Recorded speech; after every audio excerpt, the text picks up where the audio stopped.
السلام علیکم۔ آج ہم آپ کو ایک بڑی خبر کے بارے میں آگاہ کرنے کے لیے جا رہے ہیں۔ جیسا کہ پاکستان کا کسان رل گیا، مصنوعی بحران پیدا کر کے یوریا کھاد مہنگے داموں بیچنے والی بڑی کمپنیاں بے نقاب۔ ٹیم سرعام نے خفیہ گوداموں سے لاکھوں بوری کھاد برآمد کروا کر گودام سیل کروائے۔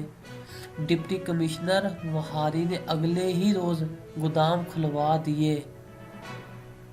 اگر آپ چاہتے ہیں کہ آپ کو حکومت پاکستان کی طرف سے گورنمنٹ ٹیچرز، گورنمنٹ ملازمین اور اسٹوڈنٹس کے بارے میں روزانہ کی نئی پالیسیاں اور اپڈیٹس انفارمیشن اور پاکستان کے موجودہ حالات کے بارے میں آپ تک انفارمیشن پہنچ سکے تو آپ ہمارے چینل کو سبسکرائب کر دیں تاکہ گورنمنٹ آف پاکستان کی طرف سے آنے والا ہر نوٹیفیکیشن آپ تک سب سے پہلے پہنچ سکے۔